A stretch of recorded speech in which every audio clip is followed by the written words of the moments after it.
丈夫起诉离婚，逼我净身出户，7岁儿子却当庭质疑：法官大人，我可以给你看个妈妈不知道的秘密吗？影片一播，全场瞬间安静，丈夫吓傻。在那仿佛世界末日的一天，我的丈夫张嘉文向我提起了离婚诉讼，指控我一个失败的母亲，一个失败的妻子。他甚至要求所有的财产以及我们儿子的监护权。法庭内空气冷得像冰窖，我坐在被告席上，手指紧紧攥着裙角，指甲陷进掌心。对面的张嘉文西装革履，头发梳得一丝不苟，表情冷漠的像在看一个陌生人。他的律师正在慷慨陈词，一条一条的列举我的罪状，情绪不稳定，忽视家庭，没有尽到妻子的责任，每一个字都像刀子一样扎进我的心脏。我张了张嘴想辩解，却发现自己说不出话，因为所有的证据都摆在那里，照片、账单，还有一位儿童心理学家的证词。每一个证据都经过精心设计，指向同一个结论：我是一个不合格的母亲。法官推了推眼镜，正要开口，就在这时，一个稚嫩的声音响彻整个法庭：法官大人，我可以给你看一些妈妈不知道的东西吗？所有人齐刷刷地转过头。我的儿子7岁的小雨站在法庭的门口，他穿着学校的制服，背着书包，不知道什么时候溜了进来。他的小手紧紧握着一台屏幕碎裂的平板电脑，眼神清澈而坚定。法官愣了一下，然后点了点头，可以。小雨走上前，小小的身影穿过长长的法庭通道，每一步都踩在安静到窒息的空间里。他把平板电脑递给书记官，声音不大，但每个人都听得清清楚楚。这里面有一个视频，是我自己录的。当视频开始播放的那一刻，房间里的每个人都惊呆了，陷入了一片死寂。那个早晨就像我们家任何一个普通的早晨一样开始。我穿着简单的家居服，从黎明起就在厨房里忙碌。热早餐的淡淡香气混合着阳台上洗衣机旋转的洗衣液味道。我动作迅速但安静，几乎没有发出任何噪音。5年来，我学会了在这个家中像影子一样移动，只为了不打扰丈夫张嘉文的平静。清晨6点，嘉文从别墅2楼走下来，他看起来一丝不苟，西装是昨晚就熨好的，衬衫雪白笔挺，皮鞋擦得能照出人影。当他出现在楼梯口时，我立刻在餐桌上放了一杯热黑咖啡和一盘热气腾腾的早餐，煎蛋7分熟，吐司去边，培根煎得微微焦脆。他坐下，看都没看我一眼，就拿起了杯子。今天的咖啡有点苦，他冷冷地说，眼睛始终盯着手机屏幕。对不起，老公，我以为这次比例调对了。我低声回答。他没有回应，只是把早餐盘推开，默默吃了几口，动作里写满了敷衍。我尴尬地站在桌边，等待任何其他的指示。没有。我们之间的沉默如此浓重而冰冷，仿佛冻结了桌上咖啡升起的热气。我已经忘记了我们上一次充满笑声的早餐是什么时候了。大概是2、3年前，嘉文开始频繁加班，去外地出差之后。小雨起床了吗？他头也不抬地问。起来了，老公。他在洗脸刷牙，很快就会下来吃早餐。我说。果然，不久之后，楼梯上传来轻快的脚步声。7岁的儿子小雨穿着整洁的私立小学制服，像一阵小旋风一样跑下来。他的笑容灿烂，与早晨冰冷的气氛形成鲜明对比。这孩子好像天生就带着阳光，不管这个家多么冷，他总能照亮一小片角落。早安，妈咪。早安，爸比。小雨亲了亲我的脸颊，然后扑向嘉文。嘉文终于放下了手机，勉强对儿子挤出一丝微笑。早安，小王子。快吃，爸爸今天送你去学校。哇，我要跟爸爸一起去。小雨高兴地叫道，眼睛亮晶晶的。我松了一口气，至少在小雨面前，嘉文还努力表现得温暖。这短暂的早餐时间是他们父子唯一的家庭时光。小雨吃得很快，他好像生怕爸爸会反悔似的。一吃完，嘉文立刻站起来，抓起公文包，亲了亲小雨的额头，走向大门。像往常一样，他经过我身边时，仿佛我不存在。没有道别，没有亲吻，甚至没有看一眼，只有他那辆豪华轿车驶离的引擎声，留下我一个人在这栋空荡荡的大房子里。我继续着剩下的早晨例行公事，收拾桌子，洗碗，洗衣服，整理房间。我做的既有效率又完美，总是努力保持家里一尘不染。我想，如果房子够干净，如果食物够美味，如果我够安静，也许从前的嘉文会回来。但从前的嘉文似乎很久以前就离开了。不，也许他从来就没有存在过。我只是爱错了人。中午，我去学校接小雨。这是一天中最让我期待的时光。我喜欢听小雨叽叽喳喳地讲他的朋友，他的美术课，他的便当。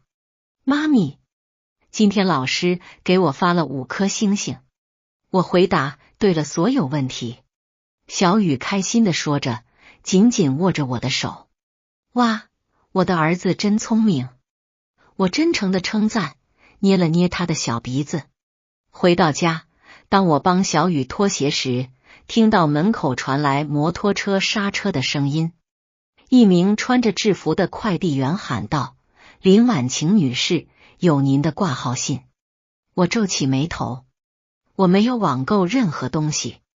我走到门口，接过一个厚厚的大牛皮纸信封，右上角没有寄件人姓名，只有一家律师事务所的标志，赫赫有名的正和法律事务所。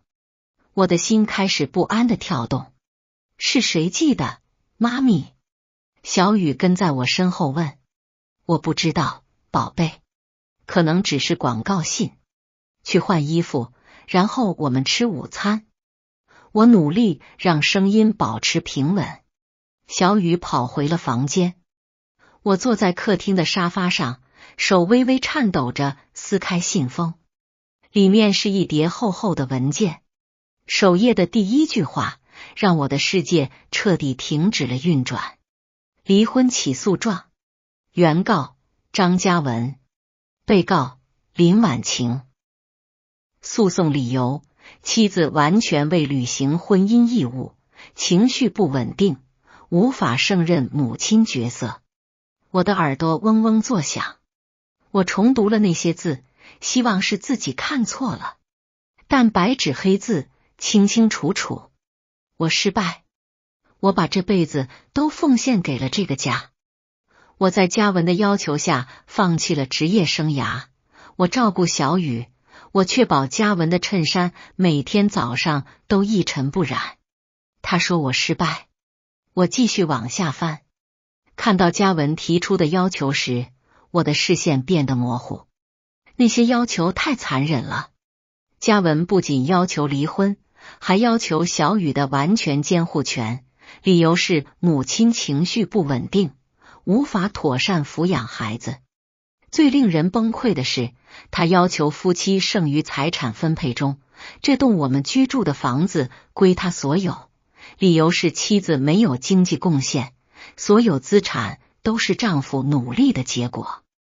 我无力地瘫倒在冰冷的实木地板上，文件散落在我周围。原来这就是嘉文几个月来如此冷淡的原因，不是工作忙，不是压力大，是他在背后秘密策划的阴谋。大门打开了，嘉文比平时早得多的时间下班回家。他站在门口，看着瘫在地板上的我和散落一地的文件，他的表情冷漠，没有一丝愧疚。老公，这是什么意思？我的声音颤抖，泪水开始涌出。嘉文默默脱下鞋子，走过来松开领带。他没有否认，也没有解释，他只是冷冷地说，正如你读到的那样，我不想再和你生活了。林婉晴，你很失败。作为妻子和母亲，都很失败。失败。我难以置信的呻吟。我照顾这个家，抚养小雨，照顾你。你唯一做的事就是花我的钱。嘉文轻蔑的冷笑，小雨需要一个更好的母亲，一个有能力的母亲，而不是像你这样只会哭和抱怨的人。但是所有的财产，这栋房子，还有小雨，老公，你不能把他们从我身边夺走。我开始歇斯底里。嘉文蹲下来，用一种我从未见过的充满仇恨的锐利目光看着我。我可以，而且我会的。我的律师已经收集了所有证据，你什么都得不到。林婉晴，你会身无分文的离开这个家。他站起来，理了理西装，看向楼梯，确定小雨听不见，然后压低声音说，做好准备。我的律师说，甚至连你自己的儿子都会在法庭上作证，证明你是一个多么无能的母亲。嘉文露出一个让我的血液冻结的冷笑，我恐惧的僵住了，心碎成了碎片。他不仅要和我离婚，还要彻底摧毁我。那晚我没有睡，在残酷的对峙后，嘉文躲进了客房，并锁上了门，仿佛我是什么威胁。我在儿子的房间里过夜，坐在床边的椅子上，看着小雨熟睡的平静脸庞，我的眼泪止不住的流。嘉文怎么能说小雨会作证反对我？小雨是我的全世界。第二天早上，嘉文表现的就像什么事都没发生过一样。他叫醒小雨，帮他准备制服，然后带他去学校。他一句话也没跟我说。当小雨问为什么妈妈的眼睛肿肿的时候，嘉文冷漠的回答，妈咪身体不太舒服。他们离开后，真正的恐惧攫住了我。我必须战斗，我不能就这样轻易放弃小雨。我抓起手机，搜索城里有名的离婚律师，但残酷的现实很快打击了我。律师需要钱，需要委托费，需要咨询费，我身无分文。这些年来，嘉文每个月只给我固定的家用，预算精确到刚好够买菜和小雨的学校杂费，根本没有存钱的空间。我唯一的希望是我们共同的账户，我一直以为那是我们家庭的紧急预备金。我颤抖着手打开手机上的网银啊，心跳加速地输入密码。当余额出现在屏幕上时，我觉得双腿发软。0，账户余额是0，这不可能，里面应该有上百万才对。我反复刷新页面，希望是系统错误，但那个数字冷冷地回瞪着我。我打开交易明细，眼睛恐惧地瞪大。在过去6个月里，嘉文一直在系统性提取大额现金，或者转账到另一个我不知道的账户。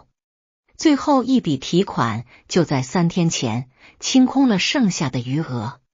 嘉文早就计划好了，他不只是要离开，他是故意要在经济上瘫痪我，让我无法反击。我绝望地哭了起来。连1块钱都没有，我要怎么请律师？我想起了我的结婚金饰和珠宝，我跑到房间打开首饰盒，里面空空如也，只剩下一些不值钱的仿冒饰品。嘉文连我的嫁妆都拿走了。在绝望中，我想起了一位在法律扶助基金会工作的老朋友，我打电话给他，泣不成声地讲述了情况。他很同情我，但也无能为力，只能给我一个名字，去找廖律师。他说他在西区一栋老旧商业大楼的2楼有一间小办公室。他不是那种收费昂贵的大律师，但他很诚实，而且非常敬业。去见见他，解释你的情况，也许他能帮你。我别无选择，我用钱包里仅剩的一点现金叫了出租车，前往朋友给的地址。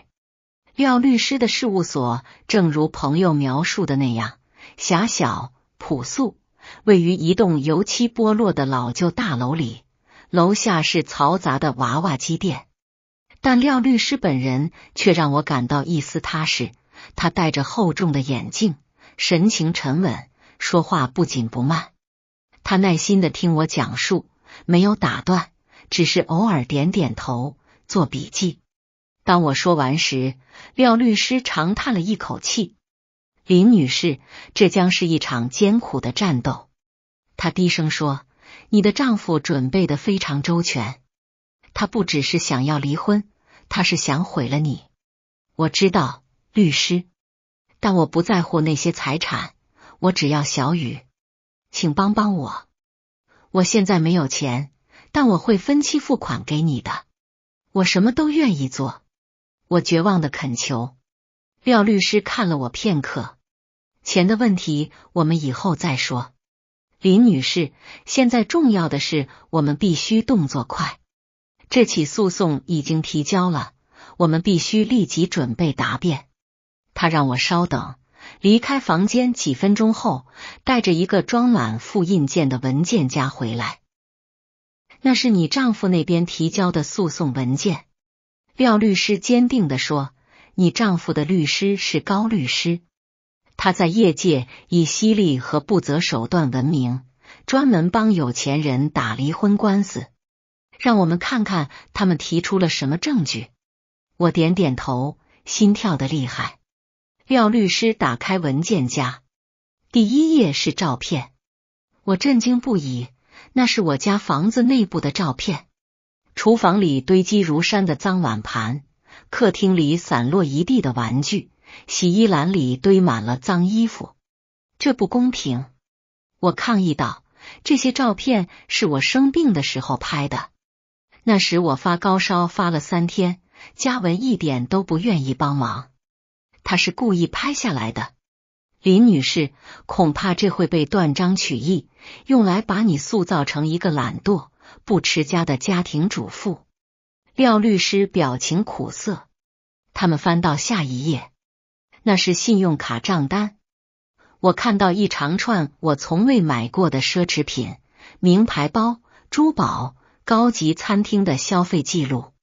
这不是我没买这些东西。这是一张在你名下的副卡吗？是的，但嘉文说那张卡是他管理的，他说如果我急用可以用，但他经常拿去用，说他的主卡额度爆了。天啊，他陷害我！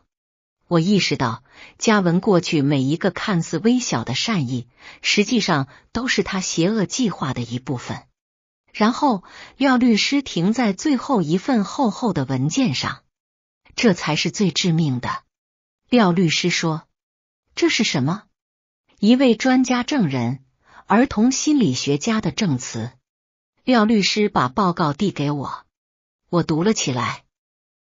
报告用冰冷的临床术语写成，说这位心理学家对我与小雨的互动进行了秘密观察，结论是我情绪不稳定，忽视儿子的需求，并且对小雨的心理发展有害。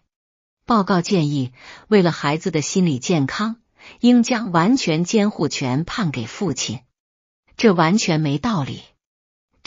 这观察是什么时候进行的？我从没见过什么心理医生。我的声音剧烈颤抖。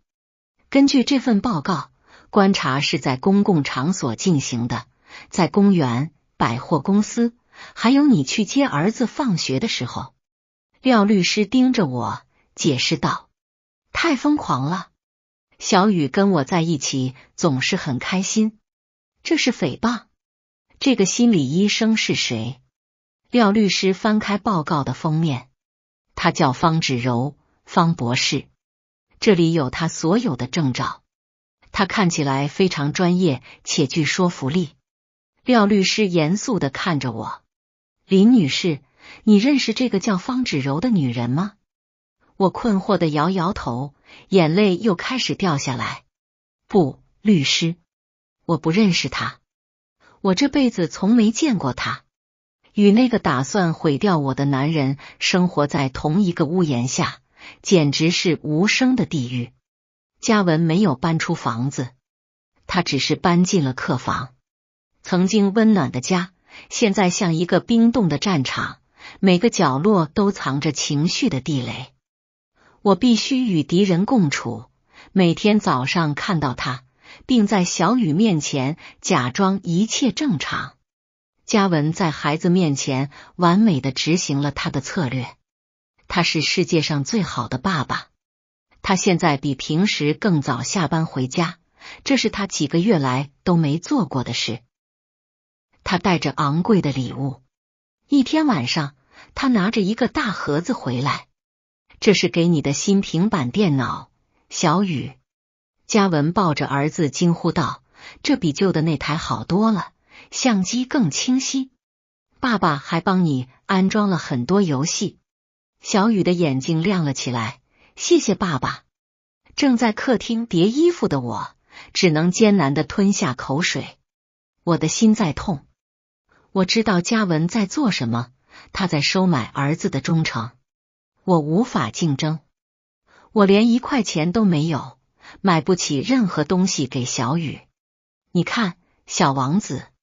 嘉文一边打开新平板，一边带着嘲讽的表情看着我。以后跟爸爸住，你每周都能买新玩具，不像某些人只知道叠衣服。我的手停了下来，胸口像堵了一块大石。我想尖叫，想辱骂嘉文，但我不能在儿子面前这样做。如果我生气，只会证明嘉文指控我情绪不稳定是对的。所以我继续默默地叠衣服，低着头，任由嘉文的毒素充满整个房间。恐惧每天都在持续。嘉文系统性地削弱我作为母亲的权威。如果我准备晚餐，嘉文会走进厨房尝一口食物，然后在小雨面前说：汤又太咸了。没关系，明天我们叫外卖。如果我准备帮小雨复习功课，嘉文会打断我，让我来教。妈咪教的方法太复杂了，你会搞混的。我在自己家里感觉越来越渺小，越来越像个隐形人。我开始怀疑自己，我真的做饭很难吃吗？我真的没能力教儿子吗？嘉文的角色扮演得太好了，他让我看起来像个无能的女人。夹在中间的小雨开始表现出困惑的迹象。很明显，他爱妈妈，但也享受爸爸所有的关注和礼物。有时，小雨会紧紧抱住我，仿佛在寻求保护。但有时他显得很不自在，尤其是在嘉文对他耳语了些什么之后。一天晚上，我睡不着。我悄悄走到小雨的房间，想去看看儿子是否安好。我轻轻推开门，小雨睡得很熟。书桌上放着嘉文买的新平板电脑。但当我在帮小雨盖被子时，我看到了奇怪的东西。小雨的小手在枕头下紧紧抓着什么东西，不是他最爱的泰迪熊。我仔细一看，心跳漏了一拍。那是小雨的旧平板电脑，那台便宜的，屏幕有好几处裂痕的旧机子。我总是叫他不要玩那台，怕玻璃碎片会割伤他。我皱起眉头，为什么小雨还留着这台坏掉的平板？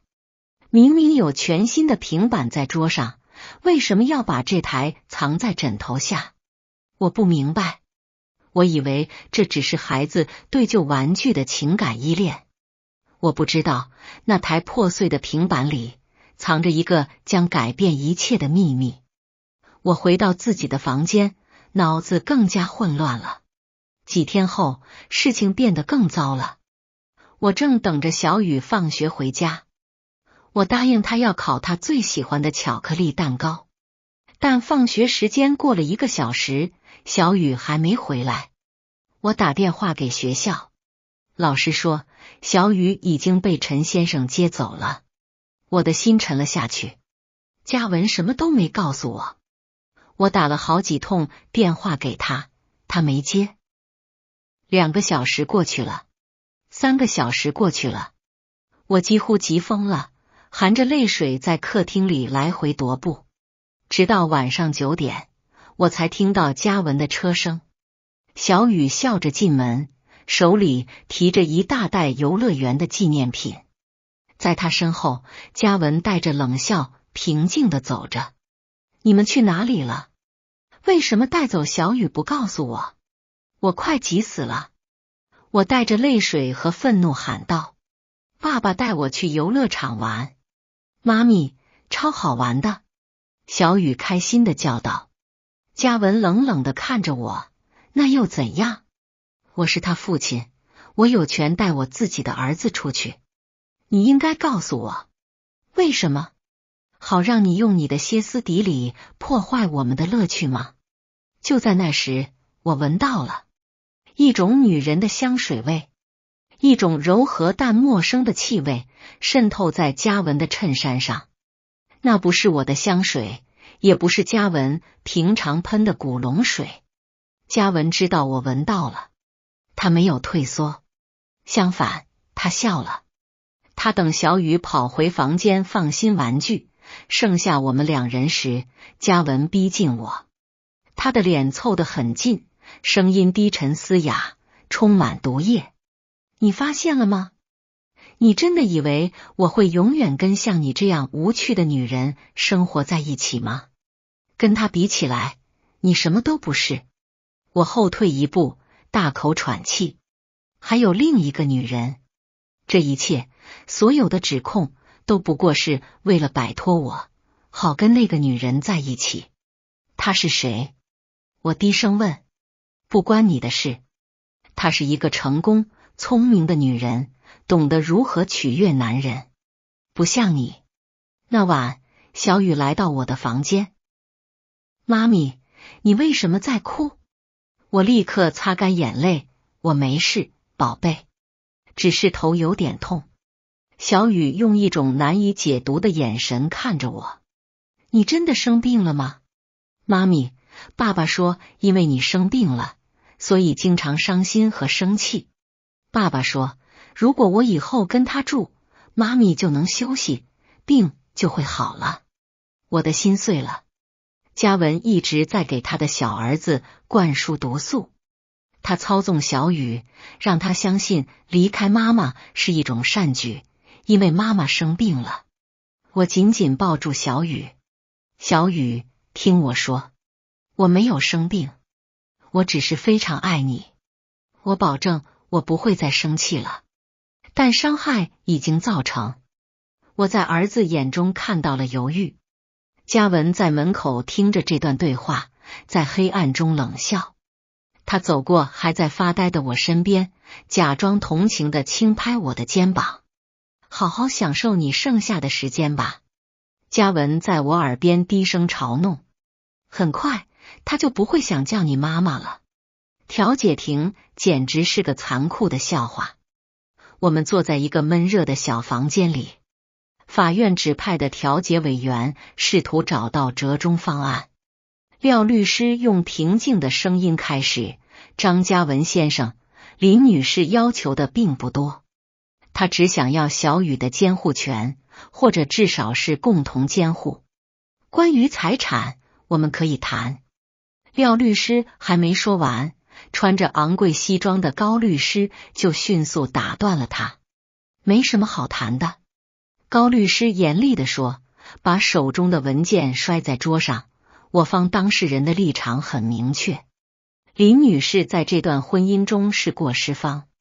证据显示，她未能维持家庭整洁，也未能妥善教养孩子。为了小雨的未来，我方当事人要求完全监护权。嘉文坐在旁边，面无表情，仿佛他才是受害者。我只想要对儿子最好的。他用一种假装悲伤的语气说，让他离开母亲是对他最好的选择。我气得发抖。高律师轻笑一声，林女士，如果你继续坚持，我们就法庭上见。我向你保证，我们手上的所有证据都会让你颜面扫地，照片、信用卡账单、专家证词。你最好签了这份协议。我方当事人让你净身出户，没有反诉你赔偿，已经很仁慈了。离开我的房子，什么都没有，还没有小雨，你们疯了吗？我尖叫道。调解委员试图介入，但嘉文和他的律师态度强硬，调解完全破裂。离开时，廖律师拍了拍我的肩膀，坚强点，林婉晴。真正的战斗现在才开始，第一次开庭的日子临近了。我从早上开始为就揪成一团。廖律师提醒我不惜一切代价保持冷静。地方法院的法庭冷酷而令人生畏，高耸的墙面、沉重的椅子，还有坐在高处手持法锤的法官，看起来极具权威。嘉文坐在对面，身边是高律师，看起来自信满满。审判开始了，高律师首先发言，他口齿流利，声音洪亮而坚定。他提出了他那一边的事实版本，他展示了房子凌乱的照片，指控我是一个懒惰肮脏的家庭主妇。他展示了信用卡账单，指控我挥霍无度，在财务上不负责任。法官大人，高律师戏剧性地说道，当我的当事人张嘉文先生努力工作赚钱养家时，他的妻子却在家里挥霍，忽视儿子和家庭。我想尖叫，那是谎言，是嘉文设局陷害我，是他用了那张卡，是他故意在我生病时拍了那些照片。但我唯一能做的，就是在桌子底下紧紧握住双手。廖律师用安抚的眼神制止了我。轮到廖律师时，他试图反驳。他解释照片是被断章取义的，解释信用卡账单是嘉文自己使用的。但他的论点听起来很薄弱，这只是我的一面之词，对抗高律师提出的物证。法官做着笔记，表情难以捉摸。接着，我最恐惧的时刻来了。原告传唤专家证人。高律师说，方芷柔博士，儿童心理学家。法庭的门打开了，一个女人走了进来。我屏住了呼吸。那个女人很漂亮，非常优雅。她把头发整齐地向后梳，穿着专业的套装，步伐充满自信。她看起来一点也不像个坏女人，她看起来非常有说服力。当那女人宣誓时，我闻到了同样的香水味，那天晚上渗透在嘉文衬衫上的同一种香味。我的心脏停止了跳动。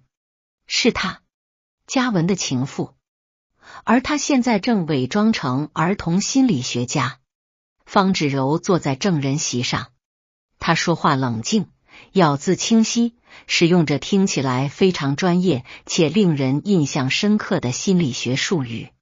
是的，法官大人。方芷柔开始作证，回答高律师的问题。我在过去3个月里对林婉晴女士和她的儿子小雨的自然行为进行了观察。博士，你的发现是什么？高律师问。方芷柔翻开他的笔记，我的发现非常令人担忧。我发现林婉晴女士有一种行为模式，倾向于反复无常和情绪波动，有明显的情绪困扰迹象。方芷柔开始逐一详述那些谎言，将事实扭曲成致命的武器。第一次观察，在一家百货公司，林婉晴女士用力拉扯小雨，大声对她说话，导致小雨在众人面前恐惧的哭泣。这显示其情绪调节能力低下。我闭上了眼睛。我记得那天，小雨差点扑向反方向运行的手扶梯，我吓得大叫，把她拉回来，小雨小心。我不是在生气，我是害怕她受伤。但方芷柔把这件事变成了言语虐待。第二次观察，在公园里，方芷柔继续说道，林婉晴女士似乎更专注于她的手机，忽视了独自玩耍的小雨。当小雨跌倒时，林女士没有立即注意到。当她注意到时，她的反应过度夸张，倾向于歇斯底里。这进一步让儿子对跌倒感到创伤。又一个谎言。我记得那天，我在回复嘉文要求的买菜清单。小雨绊倒了，我真的很害怕。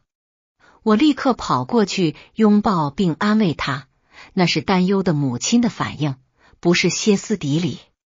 我的结论，方芷柔盯着法官，声音坚定地说，是林婉晴女士不具备抚养一名7岁男孩的稳定情绪能力。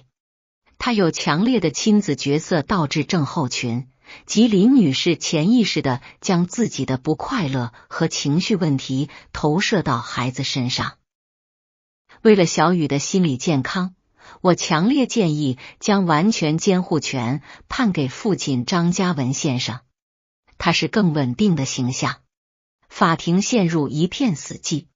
方芷柔的证词非常有力，非常科学，非常具有毁灭性。我无声的哭泣，那是谎言。我对廖律师耳语，全是谎言。他是嘉文的情妇，就是他。冷静点，林婉晴。廖律师紧张的回答，不要反应。那正是他们想要的。廖律师站起来进行交叉诘问。他尽力了。方博士，你确定仅凭远距离观察就能做出如此严重的诊断吗？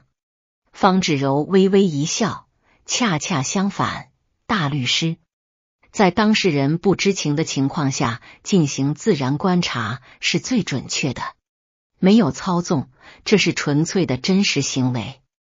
你是受张嘉文先生委托并支付报酬来作证的，对吧？我是因为我的专业服务获得报酬，大律师，而不是为了我的结论。我的结论是客观的，基于现场数据。方芷柔巧妙地反驳。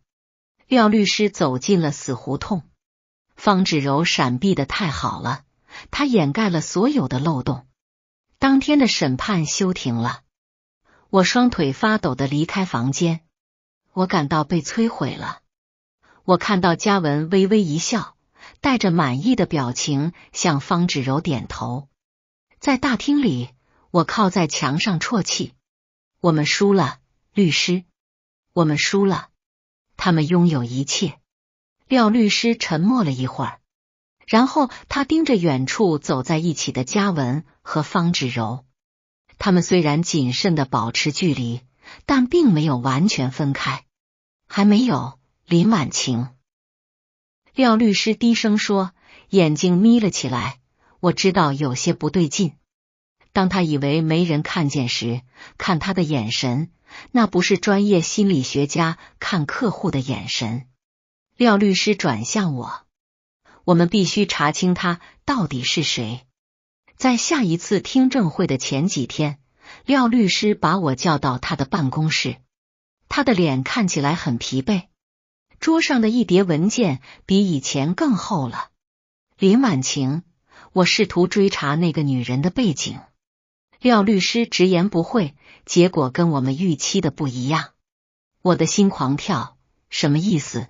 律师，他的证照是干净的，太干净了。廖律师叹了口气，揉了揉鼻梁。他在心理学会注册，他有一家注册的职业诊所，所有的文件都很完美。要么他是嘉文雇来撒谎的真正心理学家，要么嘉文非常干净的伪造了这个身份。事实是，我们无法通过指控他是假心理学家来攻击他，法院会立即驳回我们的主张。我心中仅存的一丝希望瞬间破灭，所以我们无法证明他在撒谎。不，我们只是无法证明他不是心理学家。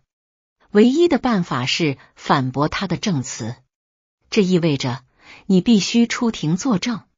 廖律师严肃地看着我，你必须说出关于照片、关于信用卡、关于嘉文行为的完整故事。最重要的是，你绝对不能情绪失控。高律师肯定会试图激怒你，他会想让你在法官面前看起来歇斯底里，就像方芷柔描述的那样。我默默地点点头，我会做的，律师，我会努力。那一天到了，轮到我在证人席上宣誓后，廖律师以温和的问题开始，引导我讲述作为家庭主妇的生活。我试图用尽可能平静的声音解释我如何辞职，专注于照顾小雨，解释我从黎明到深夜的例行公事。关于房子凌乱的照片，林女士，你能解释一下背景吗？廖律师问。是的，律师。那些照片是嘉文大约2个月前拍的。当时我发高烧3天，病得很重，我几乎下不了床。我请嘉文帮忙照顾家里，但他说工作太忙，所以房子变得很乱，我没有力气打扫。关于信用卡账单，那是我名下的副卡，但嘉文更常拿去用。他说他的主卡经常用于商务，额度已满。我相信他。我从未买过那些名牌包或珠宝，直到我在诉讼文件中看到，我才知道有那些消费。我诚实地讲述了一切。我看到旁听席上有些人开始窃窃私语，有些人同情地看着我，但法官保持沉默，表情难以捉摸。然后轮到高律师了。这位狡猾的律师站起来，理了理领带，带着冷笑走向证人席。林婉晴女士，她用一种甜得发腻的语气开始，所以你的意思是，你那位努力工作赚钱养家的丈夫张嘉文先生是故意陷害你的，是这样吗？我没这么说，我只是说了发生了什么。但听起来，丈夫拍脏房子的照片，丈夫刷爆信用卡，一切都是丈夫的错。看来你什么错都没有。你是完美的吗？当然不是，我不完美，但我不是失败者，不是失败者。高律师轻蔑的冷笑。林女士，你说拍那些照片时你生病了，你有任何医疗报告证明你病重3天吗？我沉默了。我没去医院，我只是吃了药局买的成药，我以为我会好起来，所以没有证据。高律师迅速攻击，这只是你的一面之词，对抗真实的照片证据。高律师转移到另一个话题，关于信用卡。你说你丈夫用了卡，但卡是在你名下，你有没有通知银行卡片被滥用？没有。你有没有责备你丈夫？没有。你什么都没做。这不就证明了你疏忽大意，且在财务上不负责任吗？我相信他，他是我的丈夫。我的声音提高了。盲目的信任。高律师厉声道，一种毁了家庭财务的信任。现在你却怪你丈夫？我没有怪他。够了。高律师举起手，回到桌边，拿起一张放大的照片。他举起来，让法官和所有人看。法官大人，我请求允许展示证物。我的眼睛恐惧地瞪大。那是一张我的照片，离婚文件寄来前几周，在我卧室拍的。照片中的我头发凌乱，正在哭泣和尖叫。林女士，你能解释这张照片吗？高律师用胜利的语气问。我剧烈颤抖，眼泪又开始涌出。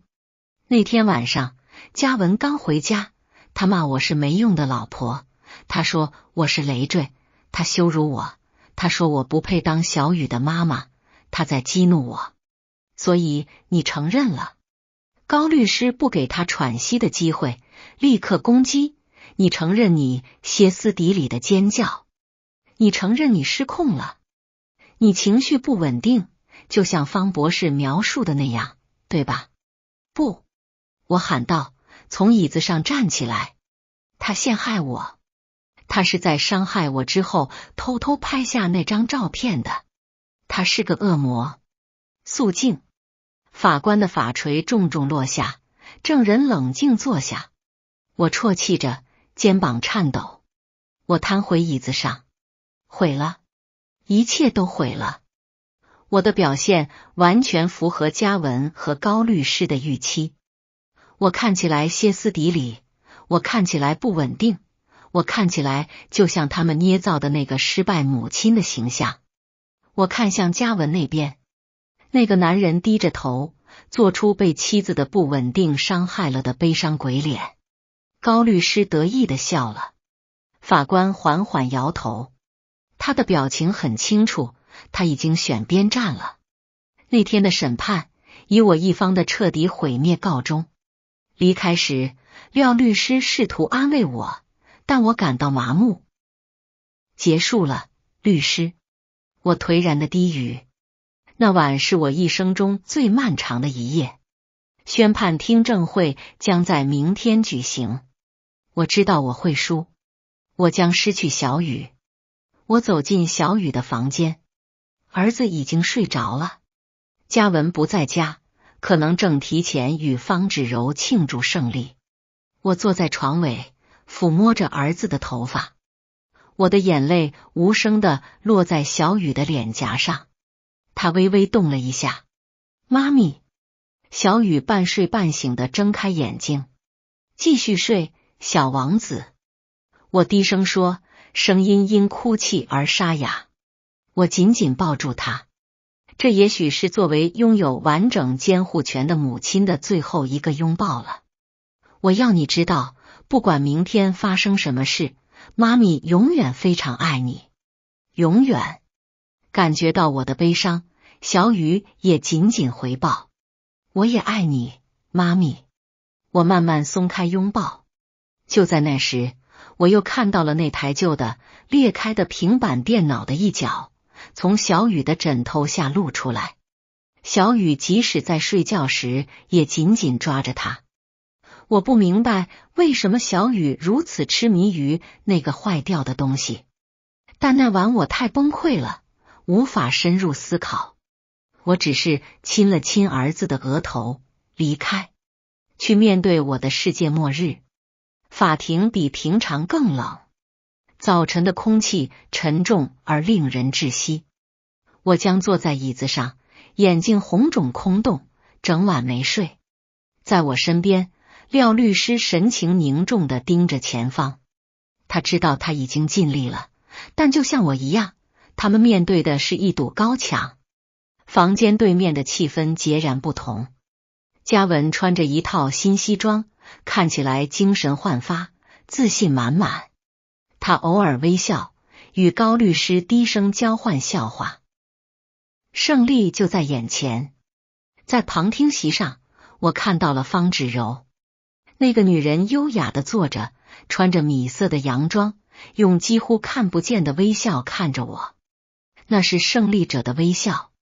法官入场，房间瞬间安静下来，我的心跳得厉害，甚至能听到血液在耳朵里撞击的声音。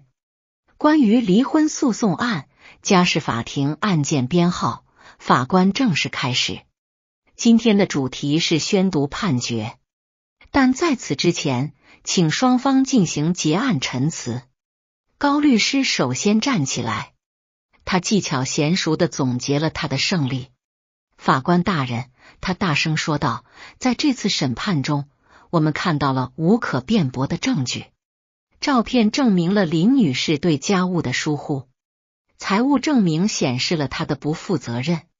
最重要的是，著名儿童心理学家方芷柔博士的证词，客观科学地呈现了被告的情绪不稳定。他指着我们甚至在上次审判中亲眼目睹了林女士在法庭上的歇斯底里行为，这支持了方博士的诊断，并且被清楚地记录在案。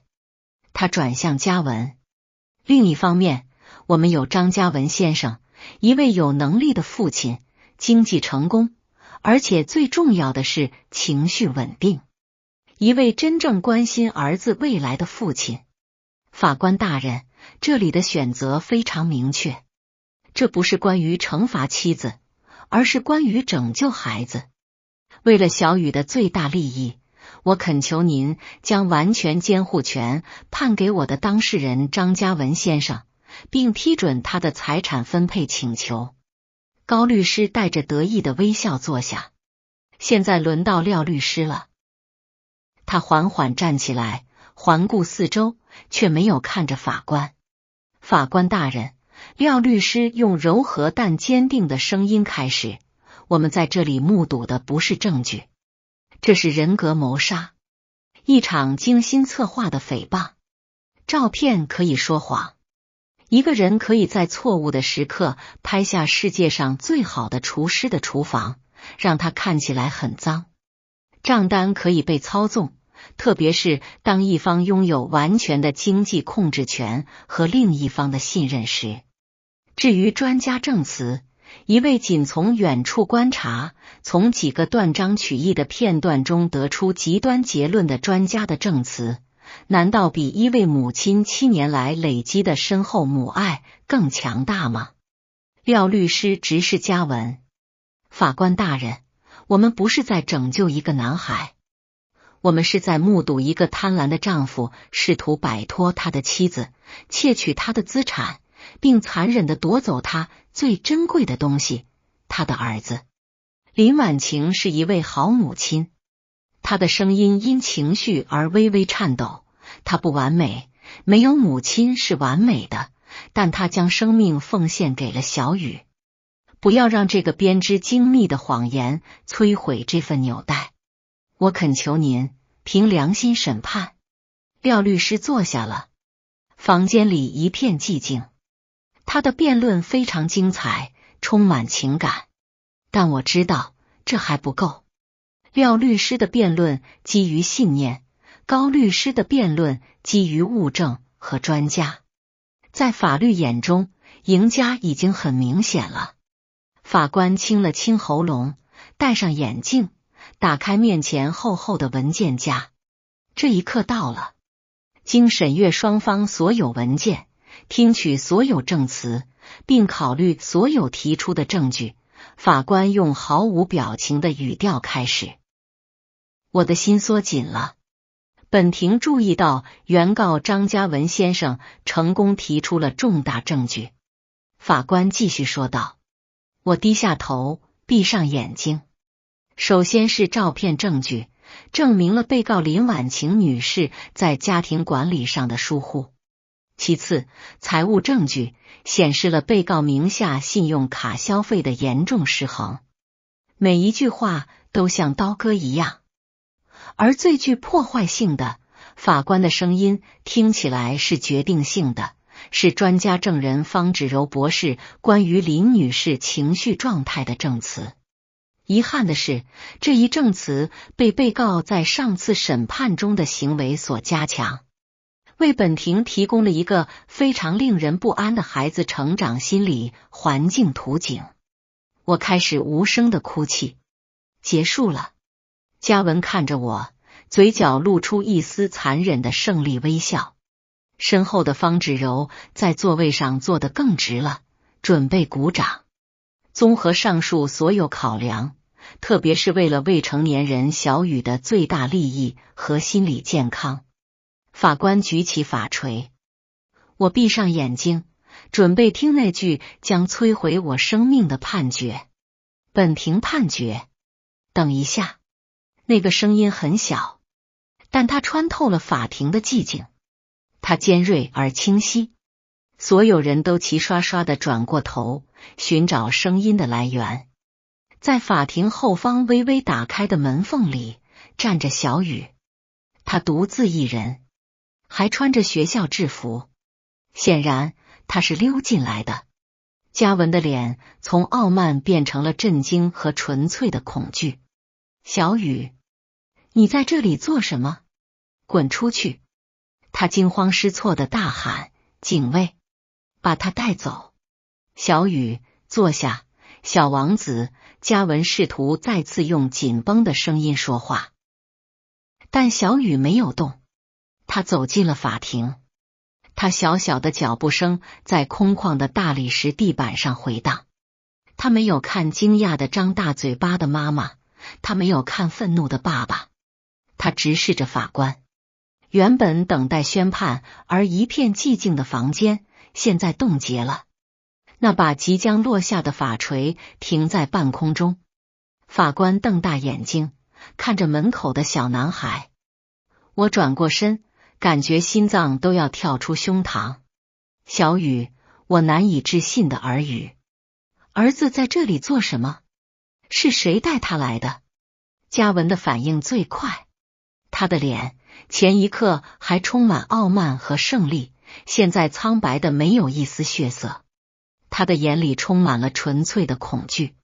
小雨，他吼道，声音失去了伪装的冷静，你在干什么？出去！这里不是游乐场，警卫怎么可以让小孩子进来？小雨在父亲的吼叫声中瑟缩了一下，但他没有退缩，相反，他向房间深处走去。小雨，爸爸说了，转身去坐下。嘉文再次大喊，半站起来。他的律师高律师也感到困惑，他站起来对法官喊道：“法官大人，这是程序上的暴行，这次审判是不公开的，未成年人不应该在这里，更不应该打断诉讼程序。命令您的工作人员把孩子带走。”我仍然僵住，很困惑。我的思绪一部分因为小雨出现在这个可怕的地方而崩溃，另一部分因恐惧而颤抖。小雨要说什么？嘉文成功的彻底毒害了他吗？小雨会告诉法官他更喜欢爸爸吗？这个想法让我感到恶心。法官大人，出于考量，廖律师的声音突然响起，阻止了高律师。这孩子显然是有目的而来的，这关乎他的未来，我们不能忽视他。法官举起手，他的脸色凝重。大家安静。他的声音回荡着，他盯着嘉文和高律师，压下了他们的抗议。然后他的目光转向小雨，表情柔和下来。小雨慢慢走近，他小小的脚步声在寂静的大理石上大声回荡。他停在两位律师的桌子中间，他直视着坐在高高法官席上的法官。法官大人，小雨用颤抖但全场都能听清楚的声音说：“对不起，打断了。”没关系，小弟弟。法官用更像父亲的语气说：“你为什么在这里？谁带你来的？”我自己来的。阿姨带我到门口，但我溜进来了。我听到爸爸说妈妈是坏人。嘉文的眼睛瞪得大大的。小雨，注意你说的话。安静！张嘉文先生！法官大喊，让孩子说话。我捂住嘴巴，眼泪开始流下来。小雨吞了吞口水，仿佛在积聚勇气。他再次看着法官，清澈纯真的眼睛显示出真诚。爸爸说我妈妈是坏人。爸爸说我妈妈很容易生气。爸爸说我妈妈不会照顾我。他继续说，声音微微颤抖。我闭上了眼睛。这就是结局。小雨要重复嘉文所有的谎言了。但一句话让我睁开了眼睛。但是小雨用恳求的眼神看着法官，我可以给你看一些东西吗？一些我妈妈不知道的东西。这句话悬在空中。一些我妈妈不知道的东西。我皱起眉头，他是什么意思？高律师再次跳起来，法官大人，这太荒谬了。来自孩子的录音不能作为证据，这是未经许可录制的，侵犯隐私行为。那录音证明了你们专家证人的谎言。廖律师犀利的反驳。别吵了。法官敲响法锤。他的眼睛之前是慈父般的，现在闪烁着强烈的光芒。他感觉到有一个巨大的谎言。书记官，协助这个孩子。现在就把那个装置连接到法庭屏幕上。不！嘉文绝望的尖叫，他的指关节因紧抓着桌子而发白。我反对，法官大人，这是陷害。你的反对已被记录。陈先生，现在坐下。法官命令道。一名书记官迅速走向小雨，小心翼翼地拿过那台裂开的平板电脑。他找了一根转接线。片刻之后，法庭墙上的大屏幕变黑，然后显示出小雨平板的主画面。嘉文捂住了脸，身后的方芷柔似乎剧烈颤抖起来。现在站在书记官旁边的小雨看着屏幕，他没有看我，也没有看嘉文，他专注于他的任务。这个，他指着相册里的一个视频文件。书记官点击了它，视频缩略图出现了。播放吧，小弟弟。法官说。小雨伸出食指，他按下了屏幕上的播放键。视频开始了。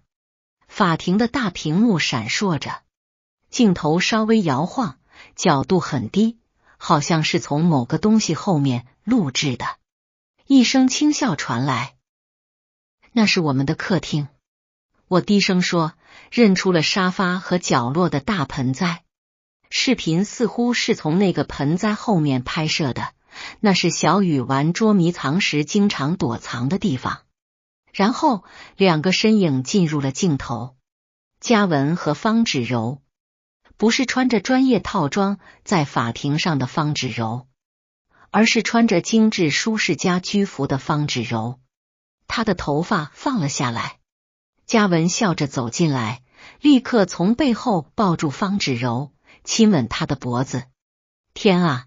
法庭里同时传出一声压抑的惊呼。我屏住呼吸，僵住了。那香水味，我的怀疑，一切都是真的。那个正在毁了我的女人，就是和我丈夫在我家里上床的女人。另一边，高律师张大嘴巴盯着屏幕，他转向嘉文，一脸惊恐，仿佛在说：“你从没告诉我这个。”在旁听席上，方芷柔低下头，试图遮住脸。然后，视频中人物的声音在寂静的法庭中清晰地响起。方芷柔的声音：“你确定你的计划行得通吗？你老婆那么笨。”嘉文的声音带着肯定的笑声，又笨又顺从。他不会怀疑任何事的。所有的钱都已经转到你的账户了，宝贝。你确定？我觉得双腿发软。我的钱，我的共同账户被转到了方芷柔的账户。天啊！廖律师在我身边喃喃自语，眼睛盯着屏幕。视频继续。嘉文坐在沙发上，把方芷柔拉到腿上。嘉文的声音，一旦明天的判决出来，我就会正式获得小雨的监护权。我们会立刻卖掉这栋地狱般的房子，搬到瑞士，远离他。方芷柔的声音带着撒娇，可是小雨看起来很黏他妈妈，这是最让我心痛的部分。我屏住呼吸，等待嘉文的回答。嘉文的声音充满轻蔑：哦，小孩很好搞定，只要给他一台新平板，他就会忘记他妈妈。你会成为他的新妈妈，一个更聪明、更成功、更性感的妈妈。嘉文在视频中热情地亲吻方芷柔。够了，关掉！嘉文愤怒地尖叫。他从椅子上跳起来，试图跑向书记官的桌子，阻止视频。法警制服了他。法官愤怒地大喊：拦住他！守在门口的2名法警立刻行动。他们在嘉文冲上前之前制服了他，将他的手臂反剪在背后。嘉文像陷阱里的动物一样扭动。放开我！这不是真的，这是伪造的！嘉文绝望的尖叫。让他闭嘴！法官命令道，继续播放视频，我要看到最后。视频继续播放，无视房间里的混乱。现在轮到方芷柔说话了。方芷柔的声音，我还是有点担心。那我作为心理学家的证词呢？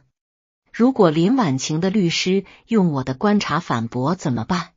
嘉文的声音再次笑着，我已经准备好了。上周他歇斯底里大哭的时候，我录下来了，记得吗？我会在法庭上再次激怒他，我会羞辱他，直到他爆炸。他会在法官面前尖叫大哭。我啜泣着，我记起了我的证词，那张照片，我的尖叫，他设局陷害我。嘉文的声音继续，一旦他变得歇斯底里，你的证词看起来就会非常完美。法官会亲眼看到她是一个不稳定、疯狂的女人，没人会相信她，他们会相信方芷柔博士，专业人士。视频最后是嘉文和方芷柔举起酒杯，干杯，大笑着。视频结束，屏幕变黑，法庭里沉默了几秒钟，唯一听到的是我的啜泣声和嘉文在法警控制下的喘息声。房间里的每个人，法官、书记官、旁听席，甚至高律师，都惊恐地盯着黑色的屏幕。他们刚刚目睹了一个策划周密的邪恶阴谋，诈欺、伪证、洗钱、操纵法庭。在旁听席上，有人开始转头寻找方芷柔。她在那里，就是那个女人。有人喊道。方芷柔意识到自己完全暴露了，惊慌失措中，她从座位上跳起来，跑向后门。抓住她！法官大喊。小雨，那位刚刚播放视频的小英雄，转过头，他没有看被制服的嘉文，他看着他的妈妈，纯净的眼睛遇上了我充满泪水的眼睛。法官满脸通红，高高举起法锤，他没有无声的放下，他重重的敲在桌上。大家安静，本庭继续审理。法警，关闭所有出口，谁都不准离开，逮捕那个女人方芷柔。瞬间，房间陷入了受控的混乱。愤怒的法官重重敲下的法锤声，既是一道命令，也是释放了所有人冻结情绪的信号。刚才制服嘉文的2名法警将他拖回椅子上。嘉文不再尖叫，只是大口喘气，眼神疯狂。那身昂贵的西装已经被冷汗浸透，他知道一切都结束了。在后门，另一阵骚动发生了。惊慌失措的方芷柔打不开那扇法官刚刚下令锁上的厚重大门，他徒劳地拉扯门把，推挤门板。一名女性法警迅速拦截了他。方芷柔瘫软在地上，专业的面具彻底崩塌。她不再是那位冷静、令人信服的心理学家，只是一个歇斯底里哭泣、恐惧的女人。这正是她用来陷害我的那种形象。报应来得太快，也太残酷。把她带过来。法官用冰冷无情的声音命令道。法警将啜泣的方芷柔拖到前面，让她坐在证人席上，那里现在更像是被告席。在房间的另一边，嘉文的律师高律师看起来就像个融化的蜡像，他的脸色惨白，领带歪斜。他不敢看法官，只是盯着面前堆积的文件，无法回答。他知道自己也被卷入其中了，即使他不知道婚外情的事，但他肯定知道那些被操纵的照片、证据和为了陷害我而准备的证词。他的职业生涯和声誉，在一个孩子破碎平板里的视频面前，瞬间灰飞烟灭。我仍然坐在那里，身体微微颤抖。我像看电影一样看着眼前的场景，啜泣声已经平息，取而代之的是一种冻结般的震惊。在我身边，廖律师轻轻拍了拍我的背，但他的眼睛死死盯着法官，准备迎接最后的致命一击。小雨静静地站在书记官旁边，他是这场风暴中的平静中心，只是看着我，仿佛在确认妈妈是否安好。法官深吸一口气，整理了一下法袍。他看向嘉文、方芷柔，然后是高律师。张嘉文先生。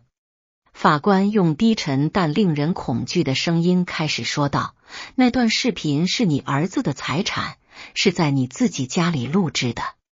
你现在还想坚持那是伪造的吗？嘉文抬起头，眼神空洞。是他设计我的，他喃喃自语，这是最后一次可悲的尝试。那个女人方芷柔，是他策划了一切，他勾引我。听到这话，方芷柔立刻尖叫起来，骗子！是你叫我做的，你说你会娶我，你说你会把所有的钱都转到我的账户，我做这一切都是为了你。肃静！法官再次敲响法锤，两个人都一样。你们的供词已经被记录在法庭记录中了。法官转向方芷柔，方小姐，你坐在这个证人席上宣誓，却给出了虚假证词。你利用你的专业证照摧毁一位母亲的生活，并协助犯罪。你不仅违反了职业道德，还在法庭上犯下了伪证罪。法官看向高律师，还有高律师，你知道，或者应该怀疑，你提出的证据，包括这份证词，是虚假的。你在上次审判中试图激怒证人，以符合你当事人的虚假叙述，你侮辱了这个职业。我会要求律师惩戒委员会吊销你的律师执照。高律师垂下头，一句话也说不出来。最后，法官看向嘉文，他的目光如此锐利，仿佛要将这个男人活活剥皮。张嘉文先生，你进入这个法庭，要求正义。你指控你的妻子失败，指控她不稳定，要求她的资产。而最令人发指的是，你要求拆散一对母子。法官举起嘉文的诉讼文件，高高举起。让我们回顾一下你的诉讼。第一，指控妻子失败并忽视家庭，证明为虚假。视频刚刚证明是你和你的情妇在诽谤他。法官将文件夹中的一张纸扔到地上。第二，指控妻子财务不负责任并挥霍无度，证明为虚假。视频中你的供词承认你从共同账户窃取资金并转移到情妇账户，这不仅是诽谤，这是盗窃。他扔掉了第二张纸。第三，指控妻子情绪不稳定，并有虚假专家证词支持，证明是一个无耻的阴谋。视频证明你合谋激怒你的妻子，秘密录下她，并利用这一点欺骗本庭。他扔掉了第三张纸。你的整个诉讼，法官的声音提高了，就是一堆建立在谎言、贪婪和通奸之上的垃圾。本庭完全驳回张嘉文先生提出的离婚请求。法锤重重落下，但法官还没结束。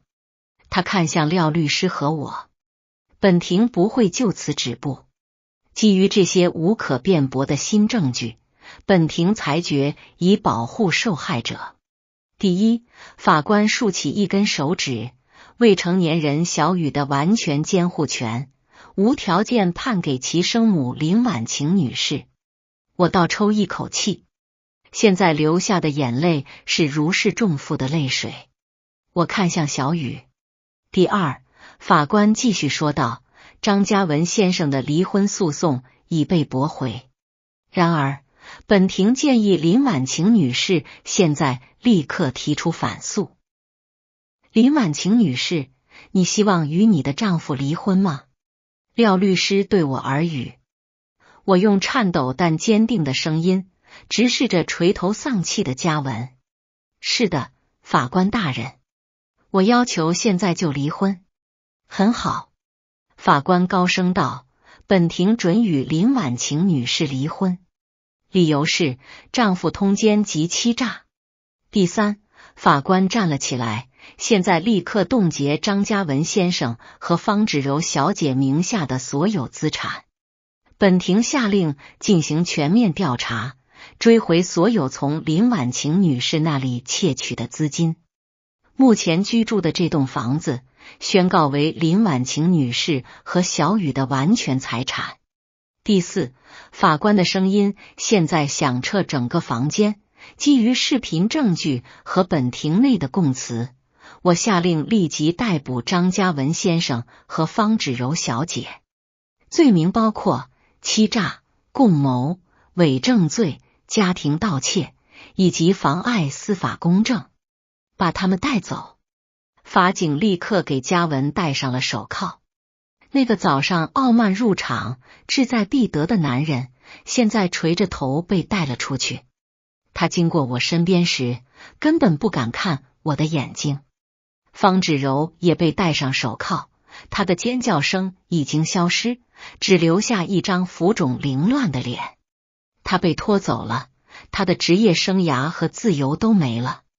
我还坐在那里，全身颤抖。廖律师笑得合不拢嘴。我们赢了，林婉晴。我们赢了。我说不出话。我只是站起来，缓缓走向房间中央。小雨向我跑来，我跪下来，紧紧抱住儿子，仿佛在拥抱我的救世主。我在他瘦小的肩膀上哭泣，那不是悲伤的泪水，而是一位被小英雄拯救的母亲的泪水。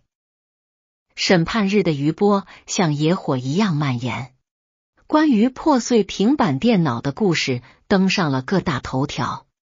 贪婪的丈夫、假心理学家和7岁小英雄的故事占据了当地新闻好几周的版面。最初的几个星期，对小雨和我来说是模糊的。廖律师打理了一切。根据法官的命令，嘉文和方芷柔的所有资产都被冻结。调查证明，嘉文在过去1年里向方芷柔的账户转移了将近3000万，所有的钱都被查扣，并退还到了我的新账户。那栋冰冷的大别墅现在正式归我所有，但我无法再住在那里了，太多的坏回忆每个角落都有嘉文和方芷柔的影子。在廖律师的建议下，我卖掉了房子，卖房的收益加上追回的存款，绰绰有余的让我们开始新生活。对恶人的惩罚既迅速又严厉。鉴于证据确凿，嘉文因欺诈、盗窃和伪证罪被判处12年有期徒刑。方芷柔虽然她的心理师证照是真的，但因用于犯罪，被判处8年有期徒刑，并永久吊销执照。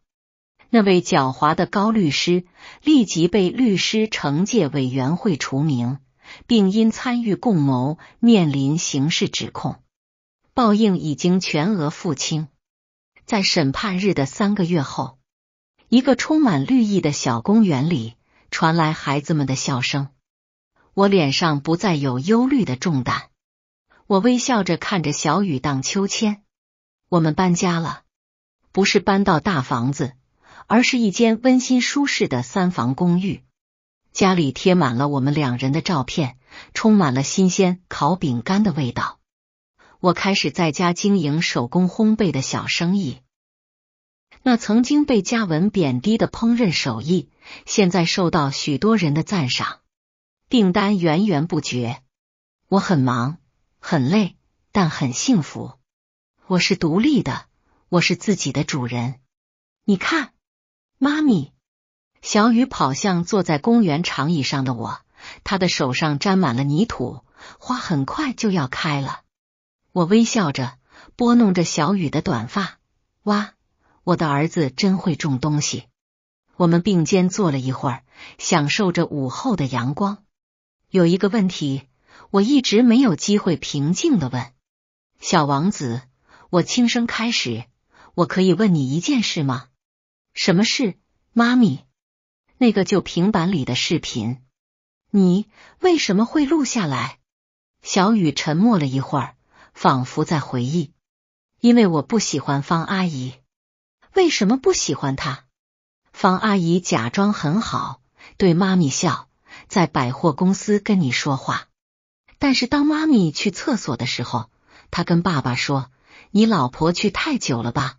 还有在公园也是，她明明看到我，却跟爸爸说，妈咪没在看我，但妈咪明明有在看我。我很惊讶，我的小儿子是个敏锐的观察者。那天晚上，小雨继续说，爸爸说要加班，但我听到他的车回来了。我想给爸爸看我的新画作，但是当我下楼时，看到爸爸和方阿姨一起进来，爸爸马上抱住他。我很害怕，所以躲在盆栽后面。所以你就在那里录了？对，我用旧平板录的。我记得妈咪说过，如果有坏人，就要有证据。而我刚好拿着旧平板，我的心暖了起来。我忘了我曾说过这句话。但是宝贝，我又问，这是最重要的问题，你为什么没告诉妈咪？为什么要保守秘密？小雨低下头，声音变小了。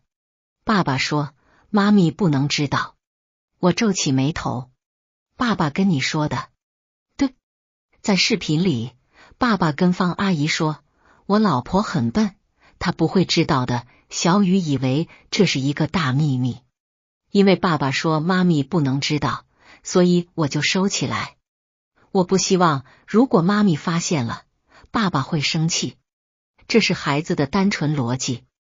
他录下了爸爸的罪行，但因为爸爸在视频里说妈妈不会知道，他便以为这是一个不能说的规则。那你为什么要在法庭上拿出来？因为法官要把小雨从妈咪身边带走。爸爸说妈咪是坏人，方阿姨也说妈咪是坏人。那不是真的。小雨眼里含着泪水，我不想跟妈咪分开。妈咪不是坏人，妈咪是最好的妈妈。所以我必须给法官看，爸爸和方阿姨才是坏人。我再也忍不住了，我紧紧抱住小雨，流下了喜悦的泪水。这段时间以来，我承受着嘉文指控我是失败母亲的痛苦。我怀疑过自己，感到被摧毁，但在我面前的是最强有力的证据，证明我没有失败。我养育了一个不可思议的儿子，一个纯洁、敏锐、能分辨真假的孩子，一个勇敢的、敢于独自行动、保护母亲的孩子，一个拥有纯粹正义感的孩子。谢谢你，小王子。我在儿子发间低语，谢谢你救了我。小雨抱住我，我爱你，妈咪。我也爱你，小雨。我松开拥抱，看着儿子灿烂的脸庞。终于，我明白了，我从未失败过。我只是在养育一位小英雄。而现在，我们两人都自由了，准备迎接全新的开始。